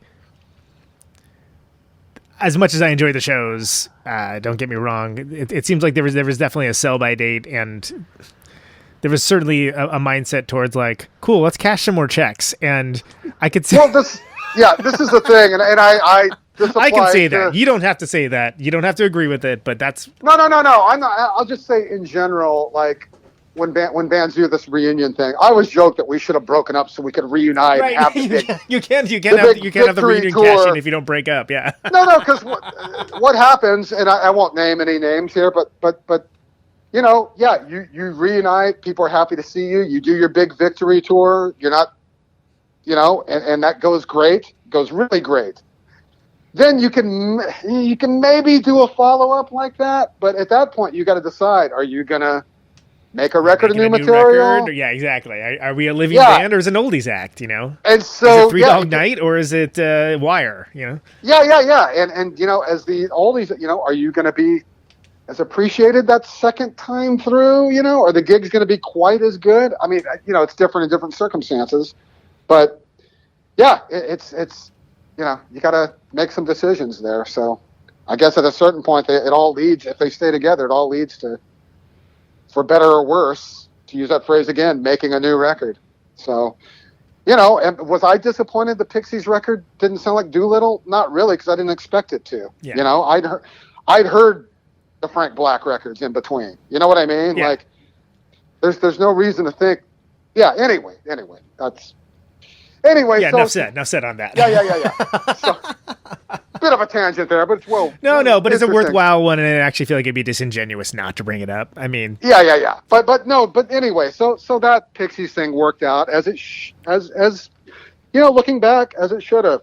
So, which led into the following year, 14, which made the 10-year mark. Since really, really happy. It got a lot of attention for our record. Our record came out springtime. We always come out in the springtime, except for No Holiday. We'll get to that though. So yeah, whoop-de-doo, our first record in 10 years, it got a lot of attention, and it got a lot of attention because of. And look, people are always like, "How do I get attention for my record? Do I hire a publicist?" Blah blah blah. You can hire a publicist, but there's only so much. You got to have that kind of X factor. Like, you got to have a little luck, and you got to have people wanting to write about you. At that point, we had the story of first record in 10 years. Yeah. And if you don't have that one narrative hook thing, then like you're not even going to be able to get in the door. Yeah. We had that. We had the post Pixies breakup thing, and then we had Burger Records, which Burger Records was red hot at that point. Right. So we actually got a lot of attention for that. Like I remember, like.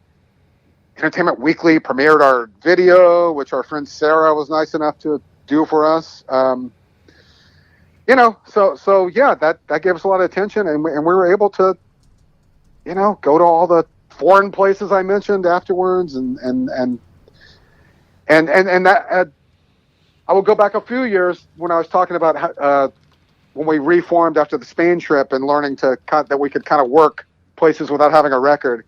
That's when we started doing the fly-ins, which is very popular with all bands now, but where you just kind of book 3 or 4 shows, fly in, play rented equipment, rent a van, and that really worked well for us. I would always be astounded that we could book 3 shows somewhere, have our own hotel rooms, which, we're adults, okay? So right, you're not 20 years old anymore, right? Yeah. Have our own hotel rooms, pay for a van, pay for the back line, and still come home with a couple of grand each. And of course, merch sales go into that and stuff. Well, of course, but the fact that you can make it sustainable is always such a nice thing. The thing I always found annoying is it seems like just right when you get into the groove of it, it's like, oh, and it's over. Okay. Well, there's that. Yeah, there is that factor. But again, where are you going to go after that? Burlington, Vermont? You put...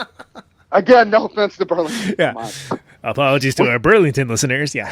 We had I get you. I think of Burlington because it was in '97. We did this show headlining Tramps in New York City, and it was great. It's like 800 people. Yeah, and then there's the show the next day. No, and the next day was Burlington, Vermont, where we played to 50 people. Yeah, you got 40 people, and okay, that's. Always, after any trip like that, trip to Japan, there's always something that brings you right back to reality. It's like going back to your day job. And, in my case, working at a record store and having somebody give you shit about, buying VHS tapes, like, Right, exactly. Just the pin for your balloon. Yeah, you're always brought back to, anyway, so Whoop-De-Doo came out, got a big, good reaction. Again, all the shows were love fest at this point, and we just kept doing the fly-ins, and we were working towards making another record. Kim was always kind of prolific writing songs, so even after we had a new record, there always be like at least a couple new songs in the set. So we were already playing new songs, and it's interesting because in the past, Kim, when she would demo songs, and you can hear some of these as bonus tracks on those deluxe reissues of our early records, but Kim, people would be like, why does she need you and Roy in the band again? Because the songs stood up on their own. The songs stood up on their own. She would do these demos that sounded like the band, and she was like cutting up Roy drum tracks and making them fit, and these new songs, and they're really amazing. I want to do a release of Kim demos, like that'd be fascinating. Scoop, yeah, like a Scoop, Pete Townsend thing. But for this, which turned out to be our last batch of songs, she was like, I don't want to do that this time. Let's work them up as bands, and look. To mention Soundgarden again, we didn't jam. That's not how these songs were written. They're pop songs, as you know. Pop songs aren't written by jamming riffs. Right. And I was Kim, bless her heart. She would always be like, "You should write songs, Ronnie," and I'd be like, First off, people don't want that, and secondly, I don't have the gift. I don't. Yeah. And to my credit, a lot of band members think they have the gift. And they write songs and then end up on records, and shouldn't. Yeah, that ends up being the downfall of the band. Often, or at least makes for albums that would be amazing, only okay. Looking at you, Sloan. Yeah, Bell and Sebastian's a really good example of that too. Yeah. Not to again throw people under the bus. Anyway, fine, whatever. I don't care. Yeah. I'm out of the business, so what do I care? It's kind of refreshing in that respect. Right. Anyway, she's like, I don't want to do these full demos for these songs. Look, I'm just going to do like acoustic versions. You guys can hear them, and then we'll practice them as a band. And that's kind of what we did. And so this is going to bring us to Kim getting sick. And what happened was kind of like we've been working steadily for so long. We kind of like. And this is coming from we're exactly at the 3-year mark of this. We had finally made it to South America, and I saw you posted up the Facebook memory, I think, or something just recently. Yeah, which was it was unbelievable,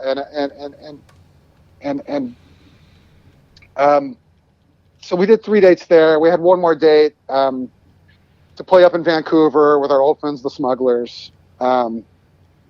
As they were doing a reunion gig. So that's going to bring us to next month. So, and that'll be that was the last show we purposely booked. Cause we just wanted to take a break and kind of like, I think Kim wanted to write just a few more, how, writing a record, you're like, okay, you kind of look at all the songs. You're like, okay, we have these songs. We could use maybe 2 more, not that it's calculated, but you know what I mean? 2 more rockers. Right. You want to establish. You realize maybe what's missing and how to fill that in with a certain type of song without necessarily trying to fill a quota.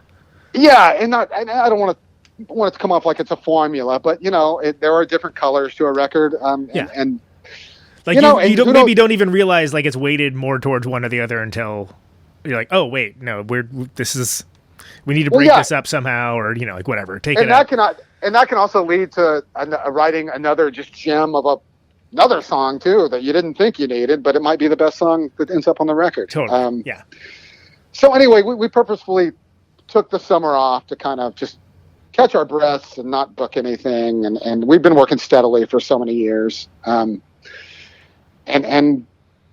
so we did that, and again, stayed in touch and whatever. But I remember, so our last show we did was in May of 2017. And so it was about August. We would talk, but about August, me and Kim got together. She picked me up. We were going to do a podcast for our friend Bruce Duff. And so she picked me up, and she kind of like casually mentions that she's been having trouble gripping with her left hand. And it's like, yeah, I'm seeing some doctor, you know, and I'm like, this, I mean, you know, I'm just asking normal, you know. Yeah.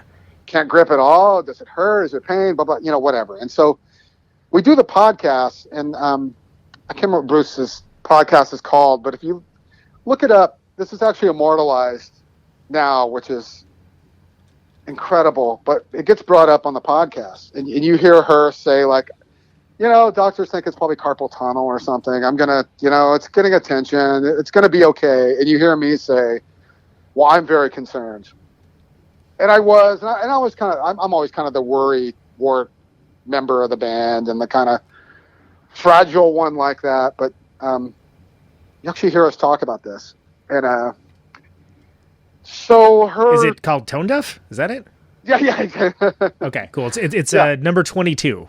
Oh, that's it. Okay, yeah. That's it. I thought you were talking about me being tone deaf, which could be true too. Heyo. Yeah, it's that one. So you know, another month or two go by, and I see her again, and again, this one, I shared this on Facebook. This ended up on a Yahoo story. If anyone wants to read a good story that kind of sums this up, Yahoo, my friend Lindsay Parker did a story for Yahoo Music, which is illustrated. You know, I kind of lay down this whole thing, the whole making of the record, very detailed and stuff, if anyone wants to read about it. But there's a picture that I shared there where our friend Derek Anderson made a record, and on this song, he had the Peterson Sisters and the Bangles and Kim back him up, and he wanted to kind of reform that band for this Wild Honey backyard show he was doing. And Kim had to say, like, look, I can't play guitar right now, but I'll play tambourine and sing, and so she did. So this is probably late August. So there's a picture of her that our friend Steve-O just kind of casually took. He didn't know what was going on. Kim's holding her hand up to me. You see my face looking at the camera, and you see the back of Kim and her hand holding her hand up right to my face. And I look concerned. And what she was doing was showing me how she can't move her hand. Ugh. And again, at this point, it had progressed to where a doctor thought it was a nerve in her neck. Not to get too medical, but nerves in your neck are related to movement in your hand and all that kind of stuff. And so again, she had a good attitude, thought it was going to be fixable. And then in October, I'll preface this by saying that ALS ran in Kim's family. Her father passed away from it, which was very tough. And an aunt, and Kim was always scared of getting it. She would bring it up sometimes. And in October, she got diagnosed by a doctor who said it's most likely ALS. And this doctor did not know her family history. So she called me and Roy, and you know, we're all crying, and you know, but kind of the first thing she said, and we all said, was like, look, we're about to make a really great record, so we have to proceed with this. So at that point, she could still move, you know, she could still walk, she could still talk, but it was starting to get a little slurry. In fact, she pointed out about a month before that, she was cleaning out her space, and she's like, hey, I want to drop off the merch. Can I store the Muffs merch at your house? You know, and Kim was sober. She didn't drink at this point, but I remember like saying to her, and I knew she wasn't, but I'm like, are you drunk right now? She sounded a little slurry to me. Right. And she's like, no. And And she admitted later that, like, she had said the same thing to her dad when he was starting to come down with symptoms. So that was a sign. Anyway, so this is October, you know, and at this point, right after this, we got an offer from the Dream Syndicate to play 2 shows, Los Angeles and San Francisco with them. They had newly reformed at that point. And we took the shows, and we thought, we'll have a friend play guitar. Kim can't play guitar. We'll have a friend play. Kim will just sing. I know it's a little weird, but, you know. And basically by November, about a month before the shows, Kim was saying, you know, my voice really isn't. And we're like, do you just say the word? We need to cancel these shows. She's like, yeah, I think we need to cancel the shows. Yeah, because if you're not going to be able, she's not going to be able to deliver it the way she wants to deliver it, and it's, I mean, oh God, what a horrifying situation. So that happened, and then cut to December. We knew at this point, okay, well, she's not going to be able to sing like we thought she would be, and we know she can't play, so we're going to have to kind of build up around these demos, and the demos, like, so we went in a room and we recorded real drum. We went into when I say a real room, it was like a home studio.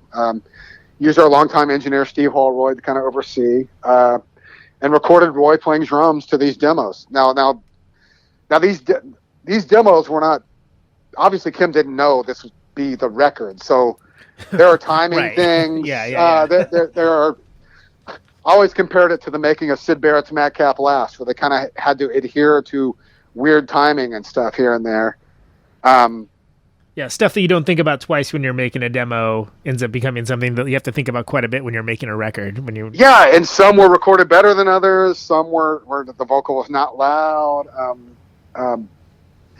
So we went on, and Kim oversaw the production of making this record, and we had a few songs that were fully produced that were not, I don't want to call them outtakes because they're great songs. A couple didn't make whoop-de-doo. A couple of them we were heartbroken didn't make whoop-de-doo. But again, you know how that is. You're putting together a record, and sometimes strong tracks don't necessarily make the record because they don't fit for some reason. Yep. Yeah. And that's part of just knowing how to make a record too. Yeah. So we had some of those, and we built some of these, and you know, I came in and played bass in her house. We got our friend Karen from the Pandoras to kind of engineer my overdubs and some guitar. We got our friend Adam Sherry to kind of do some guitar overdubs, and we put together this record, No Holiday, and it's I remember while we were making it, I was like, oh my God, will this sound like a record? Because everything is, every song is literally going to sound different to each other. But, you know, it came together and we listened to it and we're like, oh my God, we made a beautiful record. And so it's kind of almost like in a way, almost kind of plays like a best of or something. Cause there's like a little bit of like a bunch of different things that you guys did. Yeah. But it's very unique in its own quality too. No, and it's not to simplify our other records, but it's different. It's the one that's very different than our other records, and it hangs together like a record. I mean, you can tell the songs, and a couple of them are just Kim on guitar, like the last song. But anyway, and so during the whole, and as is well documented now, Kim did not come out publicly with her illness, right? So.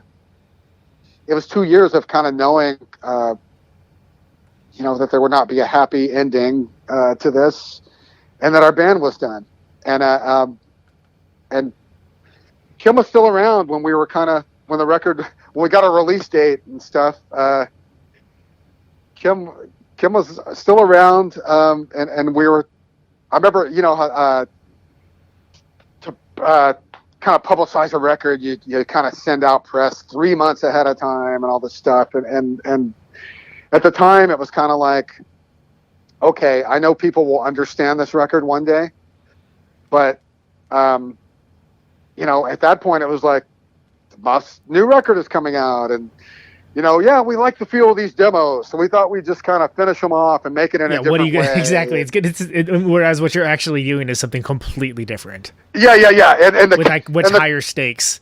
Yeah, and even down to the cover. The cover is us at that show in Buenos Aires, kind of doing a goodnight bow from behind to this large crowd we played to, which has entirely different meaning when you understand. Exactly. And so when we first kind of we're kind of publicizing a new album, people are questioning, is it a live album? I mean, and just kind of had to bite my tongue. And then some people started writing about it, talking about it like it was a bunch of old tracks, which was driving me and Roy and Kim crazy because, no, it's not what this is. It's not an odds and sods. The fact that one track was written in 92 early on was blown out of proportion to where like, these are old tracks, like laying around.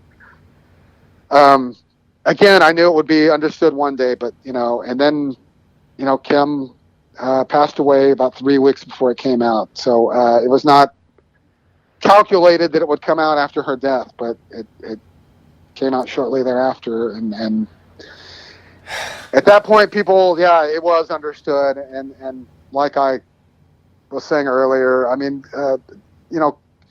Kim's death made like the news in Ireland. Like, I mean, it's just unbelievable stuff. Like, I mean, and then she made the memorial in the Grammys death, which, Mark Hollis didn't make, I from Talk. I mean, I just. I mean, as much as, again, just what we talked about way earlier is, as I'm sure it was wonderful to get that recognition. But it's also like, oh, that would have been cool to have while she was around too. Yeah. But but still, it's nice. Obviously, it's look. It's, I can't complain. Even during our latter touring years that I was talking about, it's hard for bands to fill a club these days. So I never took it for granted that we were able to fly towns and fill clubs still, and sell them out. And again, not that we're playing like arenas, but in this day and age, it's really tough to do. So, I'm proud of almost every second of our career. Yeah, and you had an amazing career, and it's actually an amazing. It's a really wonderful ass record, I think, and it's very brave, and I'm glad you guys did it. No, whatever thanks. That's worth. Which I have not heard it in a while. Yeah, no, it's worth a lot actually. It's emotional for me, obviously. I'm so sure, I need to play it. I need to play it again one of these days. But yeah, we were, during Kim's last few months, she had a machine that would read her eyeball, kind of like an iPad that she was able to construct sentences, and so she did have an online presence and stuff, and was able to communicate. Texting was out, and it turned out it was easier for her to communicate on Viber. So we have these Viber group messages, and if you read back, me, Roy, and her, all we do is tell each other, like, man, we made a great record, during our last few months. Like, she was really proud of it, and we're all proud of it. Which is awesome. I mean, it's really cool that you guys were able to make that happen. I hate to end on such a sour note. I mean, it's not a sour note, but like such a no. Like, no. I mean, it's also the elephant in the room. Like what? It almost can't help but be. But Kim. Look, Kim lived a great life. She lived it on her own terms, her whole life. Besides obviously getting sick, but even during her sickness, she still smiled. She still laughed at the same stuff. She was a pure soul, and I know a lot of the fans know that and stuff. So thanks for having me on, and thanks for. Yeah, it's been great having you on, Ronnie. Thanks so much for doing it, and thanks for sharing. It's Thank you, Conan. It's a up, down, all around, and I appreciate that. It won't be 5 years for the next time. How about that? No. Again, I was wondering if you had Jerry Casale on, to be honest. Right? Yeah. Yeah. Exactly. That's when you arrived. Oh, my schedule suddenly cleared up. Damn, I got to get on the show now. So. All right, brother. Anyway, buddy, thanks a lot. Okay. I'll Appreciate you, man. Thanks. All right. Bye. There he goes. Mr. Ronnie Barnett. Mr. Ronnie Barnett.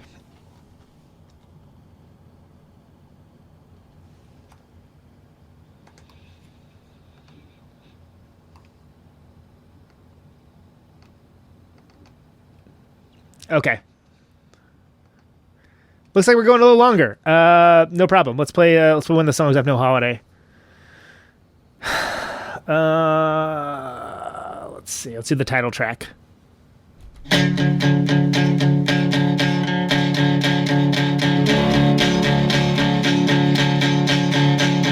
You're no holiday, Halloween to nothing, and now you're woody-doo. I'm over it. Maybe I'm a trooper, but that will never do. You know it's dear, and now I think your entitlement is weird. You went around the bend and now the in and out of hell. That's your style. Ain't you good?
track on No Holiday, Muffs No Holiday.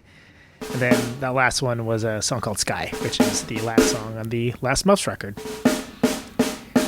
And heavy end, but yeah, it's being real. That's what matters. It's totally true. I really appreciate Ronnie's time, and I thought that was really cool of him. So you can get that record. It's pretty new. It's in all the normal places you'd find records. That's all the rest of the Muff stuff. There's some reissues and stuff happening. That's exciting. Are we going? Is this thing on? Whew, okay. The name of this show is Conan Neutron's Protonic Reversal. Thank you for listening to it. Test. The show airs on Radio Note, ostensibly Thursdays. But this has been another stay-at-home edition. Mr. Ronnie Barnett. Muffs. As we come to the close of our broadcast day. RadioNeutron.com for the archives. This is my farewell transmission. If you want the podcast sooner, Patreon.com/Protonic Reversal. $1 a month will get you there. Mr. and Mrs. America, and all the ships at sea. No sponsors, no ads, no problem. Anyone within the sound of my voice.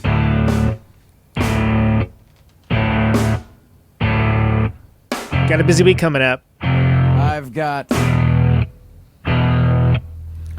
50,000 watts of power. Another week of quarantine episodes. Got Tad Doyle tomorrow.